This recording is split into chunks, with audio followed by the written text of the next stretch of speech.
안녕하세요. 서울연세법학원에서 부동산학개론을 담당하고 있는 신동성입니다. 네, 계산문제 완전정복 뽀개기 특강 시즌 1에 이어서 34에서부터 시작해서 기출된 부동산학개론 계산문제 완전정복 시즌 2를 진행하고 있습니다. 이번 주에는 27회 기출문제를 완전정복해보는 시간이 되겠습니다. 바로 시작해 보겠습니다. 자, 27회 4번 문제네요. 네. 아파트 매매 가격이 16% 상승함에 따라 다세대 주택이 매매 수요량이 8% 증가하고 아파트 매매 수요량은 4%가 감소했대요. 그러면 지금 우리가 알 수 있는 것은 아파트 매매 가격 때문에 두 개가 영향을 받았죠. 아파트의 수요량과 또 다세대의 수요량이 각각 영향을 받았습니다.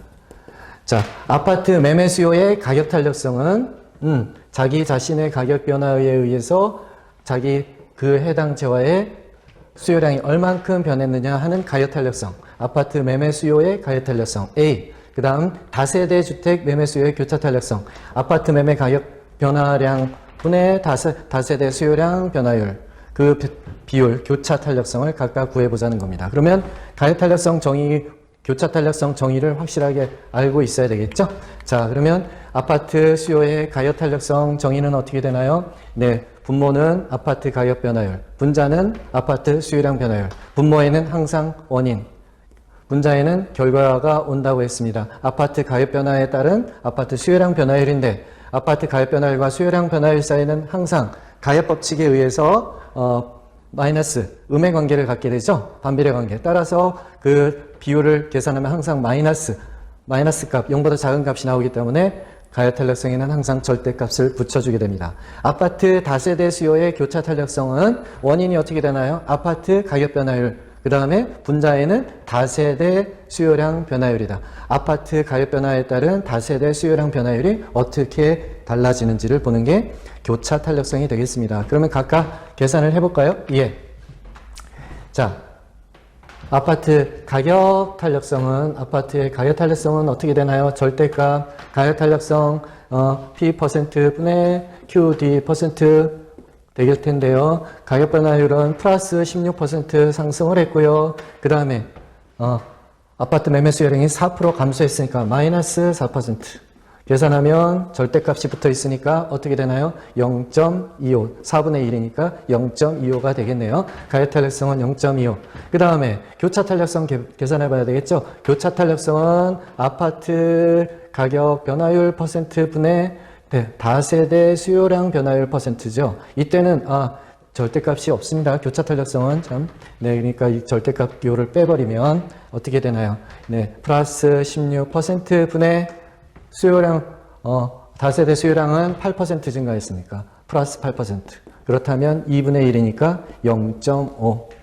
자, 교차 탄력성이 0.5라는 거는 0보다 큰 양의 값입니다. 교차 탄력성이 0보다 큰 정의 값을 갖는다는 얘기는 아파트와 다세대는 서로 대체하고 있다. 대체제라는 얘기를 하고 있는 거죠. 예. 교차 정도가 0보다 크다는 얘기는 두 재화는 서로 대체되고 있다. 아파트 가격이 올라가니까 아파트 수요가 어디로 갔다? 다세대 수요로 증가했다. 그런 얘기죠. 그러니까 교차, 대체제가 맞겠습니다. 답은 그러면 0.25, 0.5의 대체제 1번이 정답이 되겠네요. 네. 그러면 다음 문제로 넘어가 보도록 하겠습니다. 자, 해설은 저희가 다 특강을 끝난 다음에 마지막에 같이 한꺼번에 올려드리겠습니다.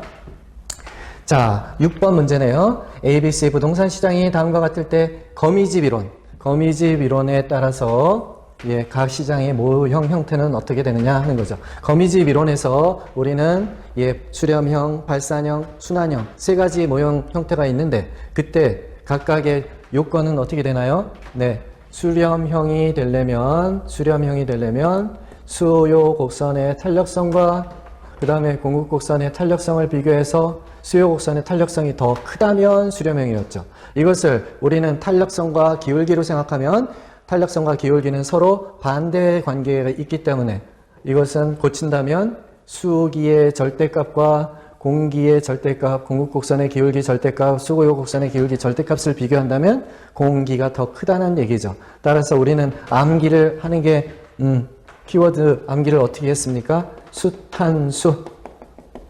수요곡선 탄력성이 더 크다면 수렴, 혹은 공기수. 공급곡선의 기울기가 더 크다면 수렴.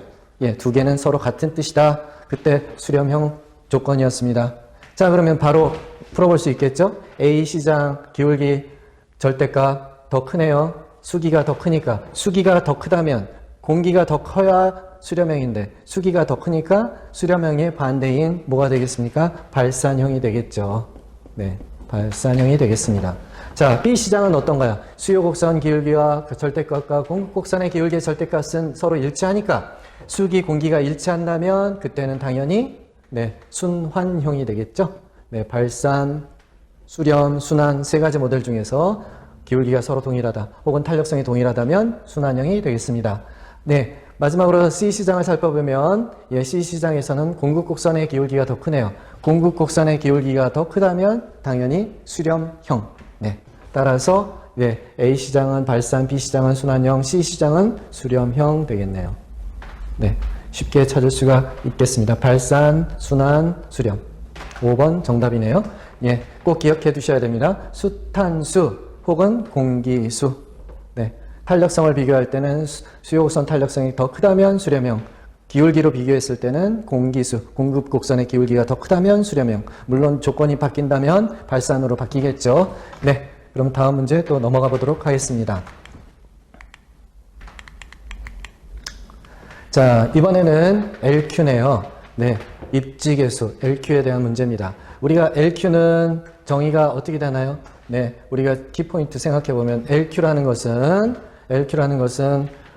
그 특정 도시, 특정 지역이 전국의 어떤 특정 산업에 대한 고용 비율보다 그 특정 지역에서의 특정 산업의 고용자 비율이 더 크다면 그것은 그 도시에 있어서 그 업종이, 그 산업이 경쟁력이 있는 산업이 되는 거죠. 예, 그래서 주력 산업이 되는 거죠. 그래서 입지계수가 1보다 큰지 아닌지 구분하는 것이 중요하게 되죠. 그래서 예, 입지계수가 어떻게 계산이 되나요? 전국 X산업 고용자 비율 분의 A도시 X산업 고용자 비율 이렇게 분자해 놨을 때 그것이 A도시의 X산업에 대한 LQ 되겠죠. 그럼 A도시 X산업 고용자 비율은 구체적으로 어떻게 계산이 되나요? A도시 총 고용자 수 분의 A도시의 X산업 고용자 수가 되겠죠.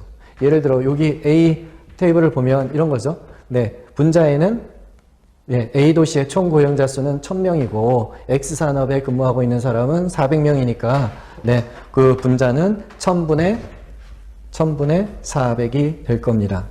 예, 그것을 또 뭐로 나눠준다? 전국 비율로 나눠줘야 된다는 겁니다. 전국 비율로 나눈다는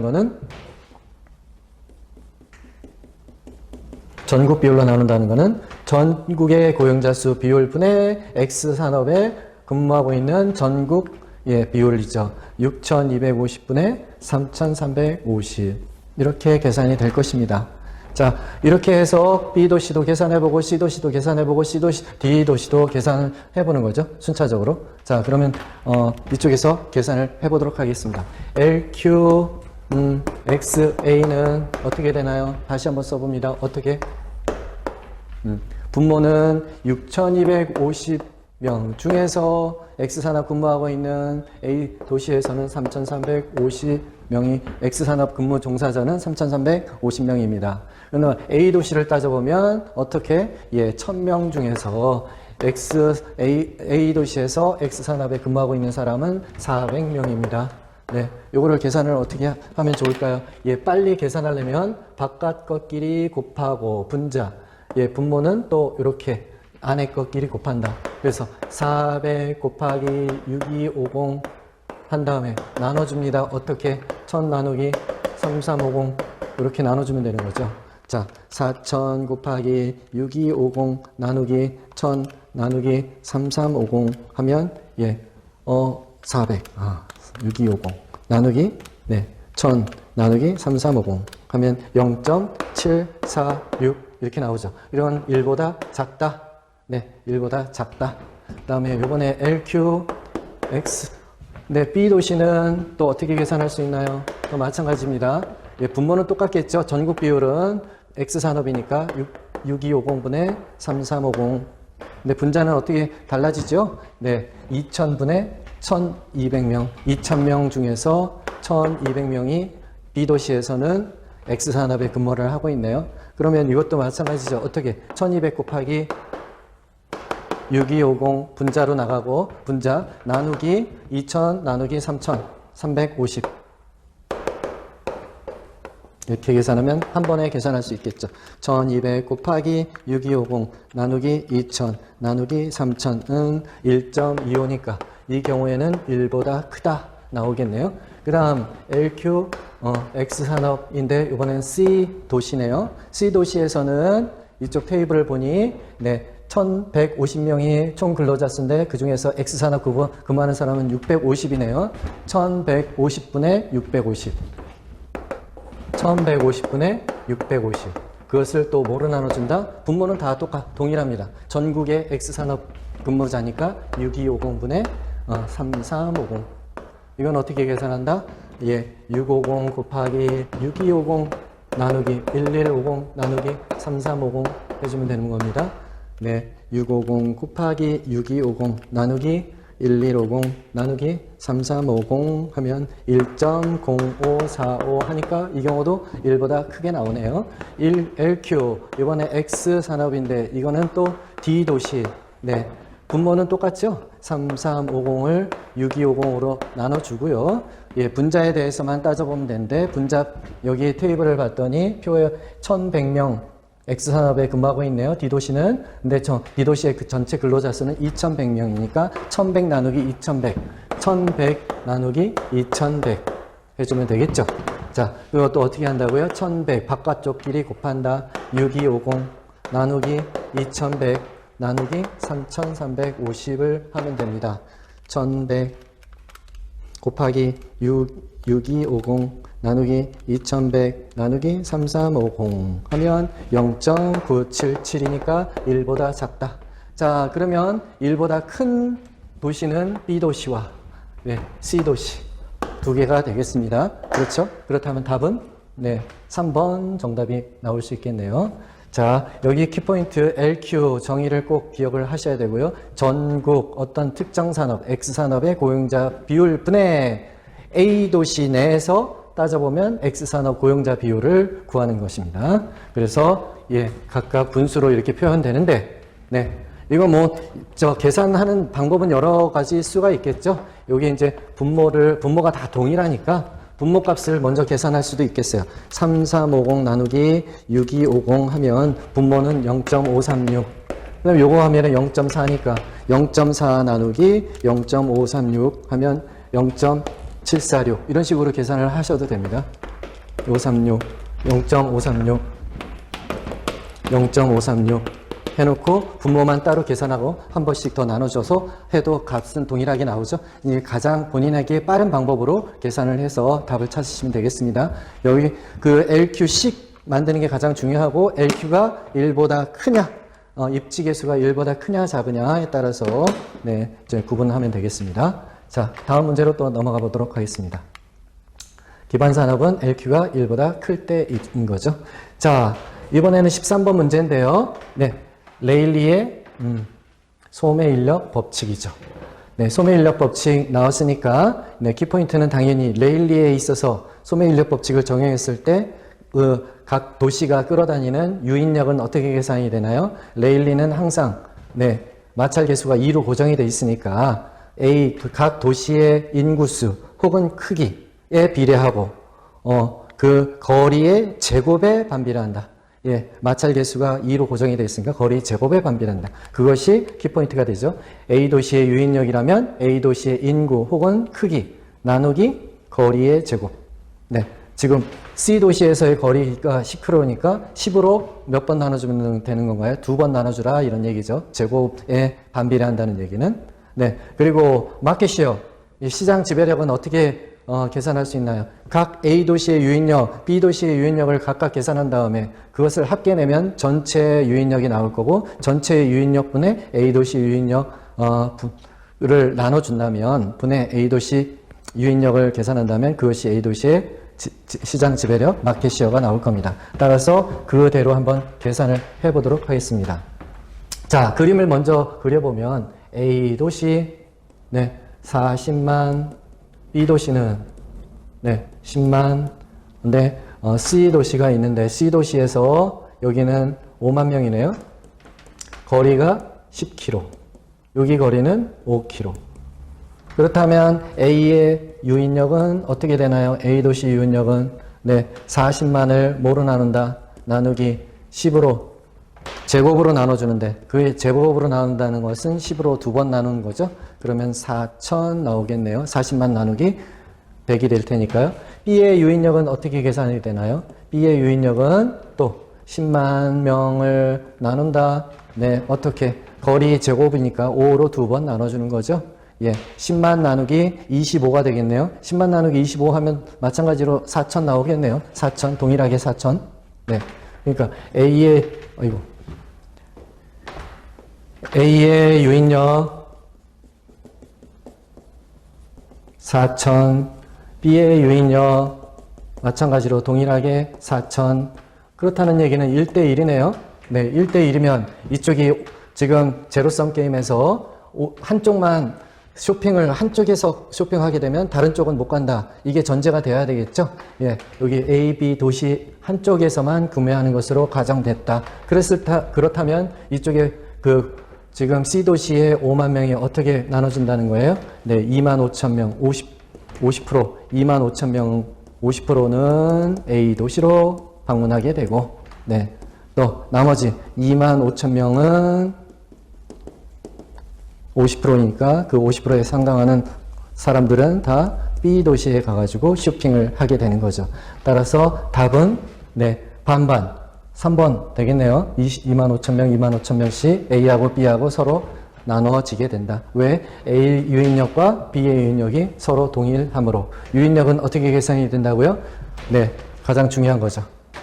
거리 제곱분의 지금 인구수, 도시의 인구수, 해당 도시의 인구수 이렇게 계산이 됐습니다. A 도시인 경우에는 40만 명 나누기 거리 10km로 2번 나눠준다. 그 다음 B의 경우에는 10만 명을 5km로 2번 나눠준다 하면 각각 나옵니다. 동일한 금액 나왔으니까 그것은 당기는 힘이 1대1 동일하다. 그렇다는 얘기는 마켓 시어가 동일하다는 얘기고 5만 명 C도시에 있는 인구 5만 명은 반반씩 A 도시와 B 도시에 방문하게 된다라는 겁니다. 다음 문제 또 넘어가 보도록 하겠습니다. 19번 문제는 부동산 투자론의 레버리지 효과네요.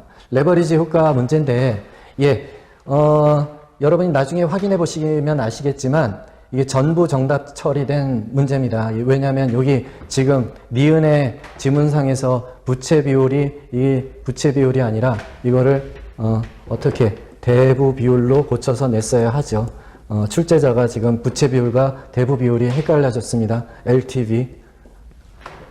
LTV를 50%로 넣었을 때는 정답이 되는 거고요.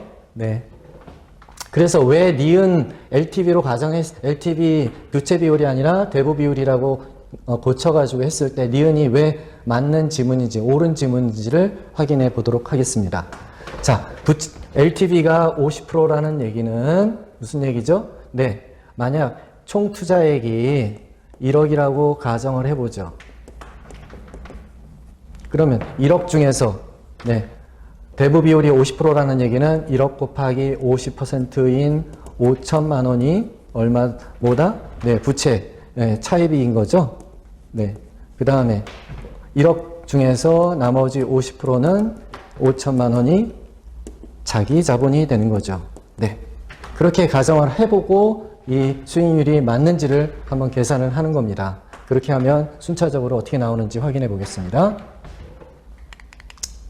자, 부채, 대부 비율이 50%라면 자기 자본 5천만 원, 1억을 총 투자액 1억 가정 시 네, 총 투자액 1억 가정 시 차입액 5천만 원, 자기 자본 5천만 원입니다. 총 자기 자본 수익률이 10%라는 얘기는 총 수익률은 어떻게 된다는 거예요? 총 수익은 1억 곱하기 10%니까 1천만 원, 1천만 원이 총 수입이 된다는 거죠. 총 수익. 총 수익에는 어떤 내용이 들어가나요? 네, 순영업 소득하고 플러스 처분 이익 들어갈 겁니다. 네. 그런데 거기서 저당 수익률이 8%가 차감이 되는 거죠. 차입 이자율. 차입 이자율은 얼마에? 네. 대부 비율이, 부채 비율이 50%가 아니라 대부 비율이 50%라면 5천만 원에 곱하기 8%니까 58, 40, 400만 원이 차감돼야 되죠. 이렇게 차감을 하게 되면, 네. 그게 자기 자본 수익이 되는 거죠. 자기 자본 수익. 자기 자본 수익은 얼마? 1,000만 원에서 400만 원을 뺀 600만 원이 되겠습니다. 자, 600만 원을 뭐로 나눈다?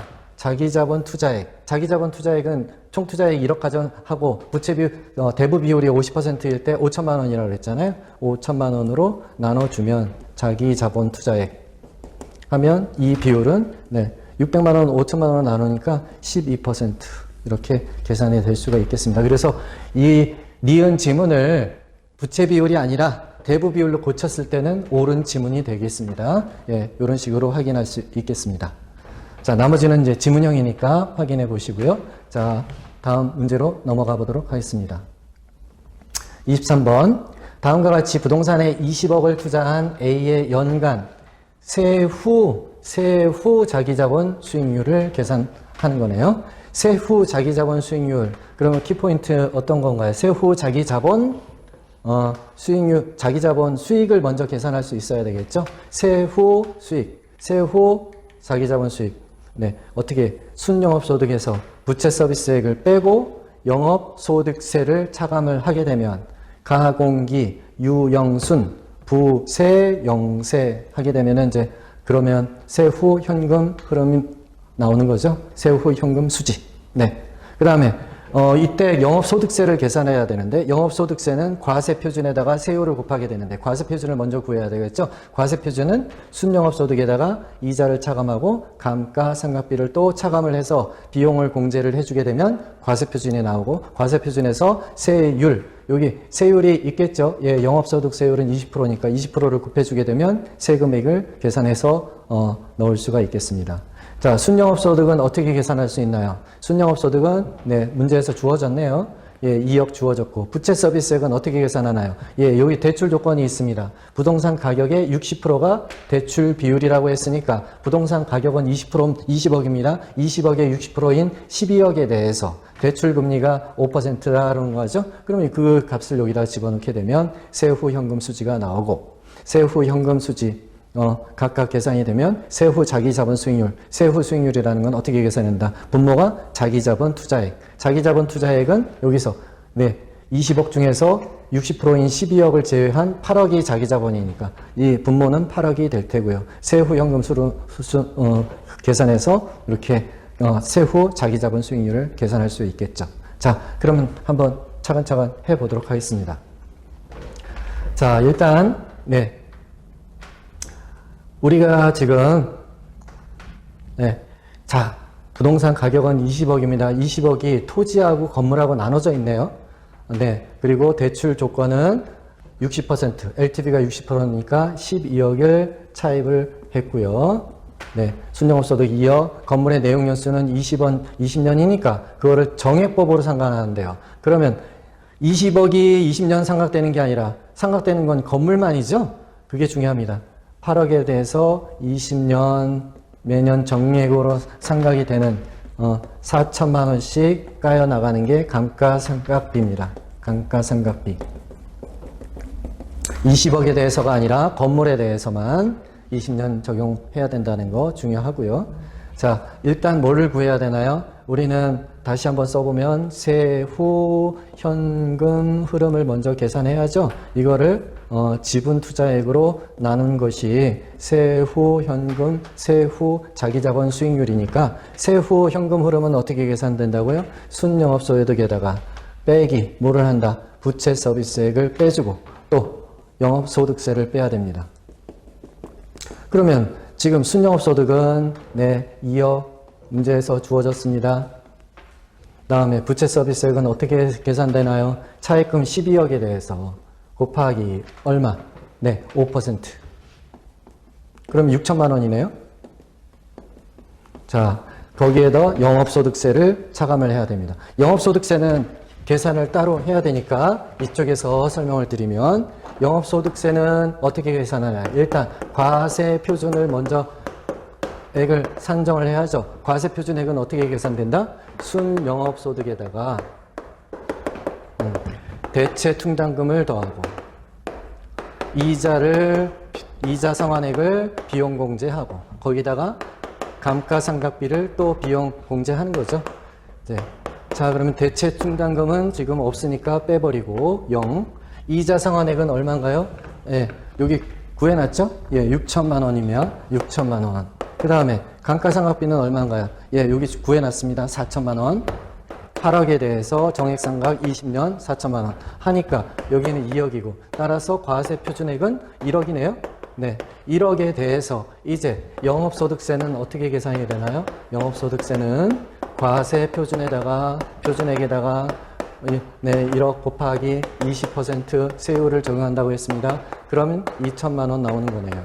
자, 그러면 여기 다시 돌아가서 2천만 원을 여기 차감을 해주면 분자가 얼마 금액이 되나요? 2억에서 6천 차감하고 2천 하니까 1억 2천이네요. 1억 2천. 네. 따라서 1억 2천만 원을 뭐로 나눈다? 지분 투자액. 네. 12억. 20억에서 12억이 차입금이니까 지분 투자액은 얼마가 들어간 거예요? 8억이 들어간 거죠. 8억. 따라서 1.2 나누기 8 하면 네. 0.15 15% 정답이 나오겠네요. 네. 15% 정답은 네, 3번 되겠습니다. 자, 다소 이제 시간이 걸리더라도 여기 기본적으로 예, 세후 자기 자본 수익률은 공식이 어떻게 된다? 세후 현금 흐름을 지분 투자액, 자기 자본 투자액으로 나누는 것이다라는 것을 먼저 확인하고 세후 현금 흐름은 어떻게 구한다? 순 영업수익에서 부채 서비스액을 차감하고 영업소득을 차감해야 됩니다. 그것은 우리가 투자론 영업 현금 흐름 계산할 때 가공기, 유영순, 부세, 영세 이렇게 해서 외웠던 순서죠. 그대로 세후 현금 흐름액을 계산해야 됩니다. 순영업소득 2억, 그 다음에 부채 서비스액은 네, 차입금 12억에 대해서 네, 5% 적용해서 6천만 원. 그리고 중요한 게 영업소득세인데 영업소득세는 이쪽에서처럼 과세표준을 먼저 계산하고 과세표준은 어떻게? 순영업소득에서 예, 비용공제되는 이자상환액과 감가상각액을 차감하면 2억에서 예, 1억 빼니까 1억이 과세표준에 1억에다가 영업소득세율 20%를 곱해주면 영업소득세는 2천만 원. 그래서 8천만 원을 합쳐서 차감을 해주면 분자에는 세후 현금 수지는 1억 2천만 원. 지분 투자액은 20억 중에 12억 차입금 뺀 나머지 8억. 그래서 8억 분의 1억 2천은 15%가 나오게 되겠습니다. 네.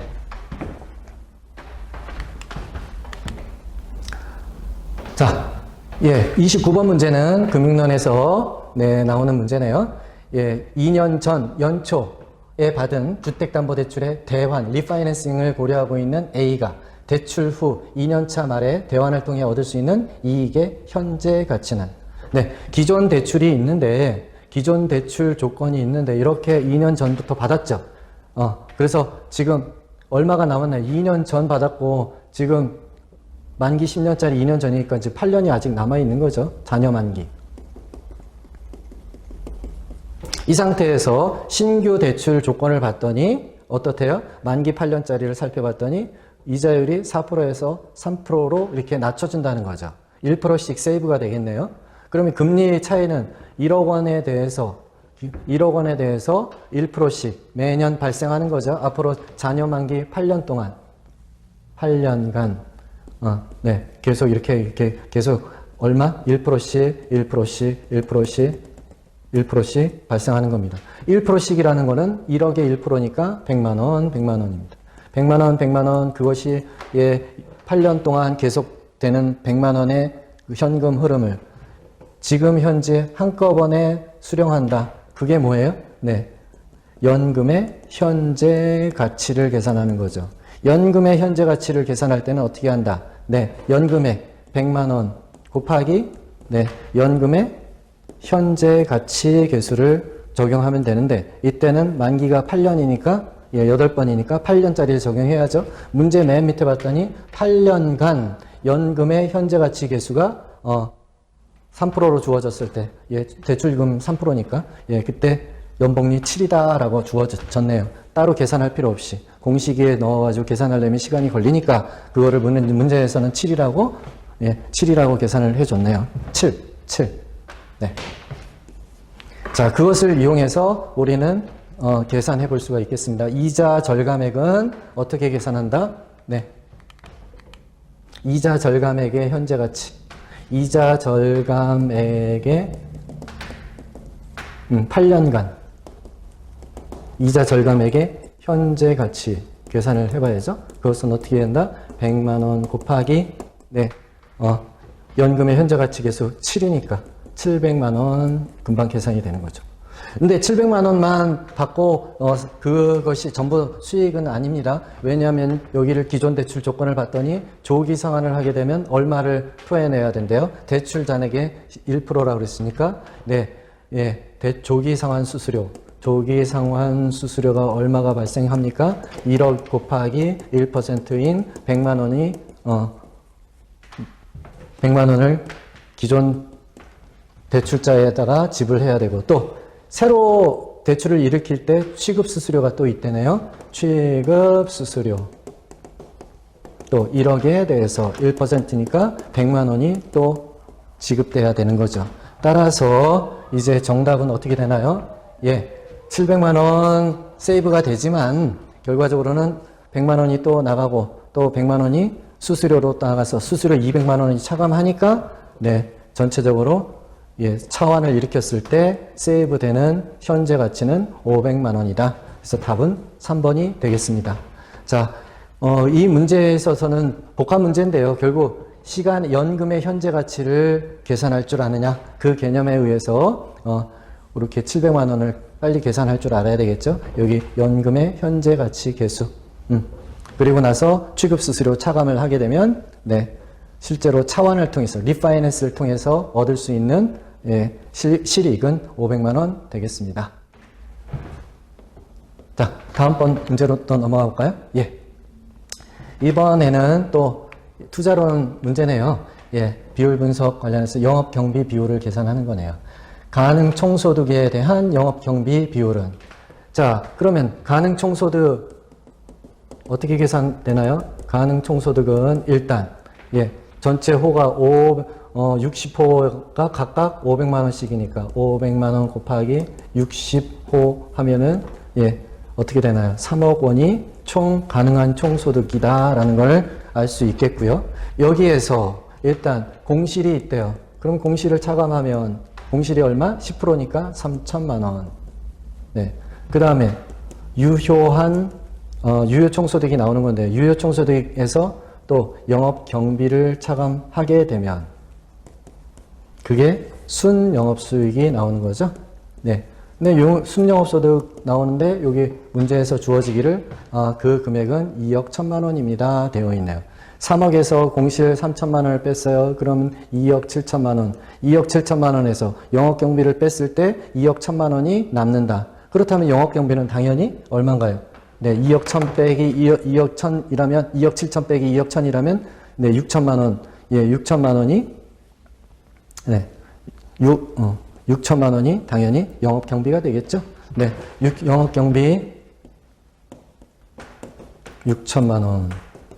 그런데 그 비율을 뭐로 나누래요? 가능총소득에 대한 가능총소득은 여기서 위에서 계산해놨잖아요. 가능총소득은 3억입니다. 따라서 계산하면 20% 간단하게 나오겠죠. 영업경비는 어떻게 계산됐습니까? 가능총소득에서 공시를 차감하고 가공기 유 그러면 유효한 총소득이 나는데 유효 총소득에서 영업경비를 빼면 순영업소득이 나오잖아요. 유영순. 그런데 지금 여기 유효 총소득은 3억에서 3천만 원을 차감한 2억 7천만 원. 네. 2.7억. 2.7억에서 영업경비 모르겠지만 그 영업경비를 차감했을 때 순영업소득이 2억 1천만 원이라고 했으니 역산해보면 영업경비는 6천만 원, 0.6억이 되는 거죠. 6천만 원 분자에 쓰고 가능총소득, 네, 가능총소득은 지금 우리가 3천만 원, 500만 원씩 60호니까 3천만 원 곱해서 3억으로 나눠주면 정답은 20% 계산이 되겠습니다. 네.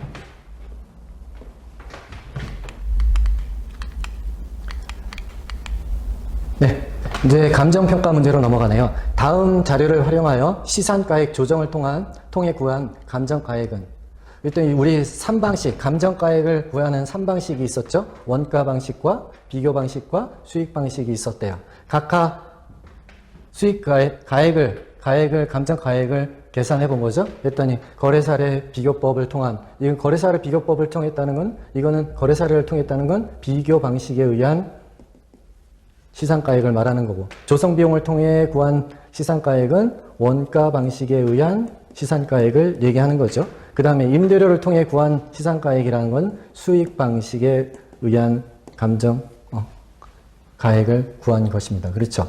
네. 그렇다는 얘기는 비교 방식의 여기는 50%, 원가에서는 20%, 그다음 수익 방식은 30%씩 각각 적용해서 그것을 가중치로 결정해서 가중평균 내자는 거니까, 그러면 답은 뭐 간단하게 나오는 거죠. 1억 2천만 원을 50% 곱해주고, 요거를 더합니다. 또 어떤 거? 1억 1천만 원을 곱하기 20% 또 더해줍니다. 어떤 거를?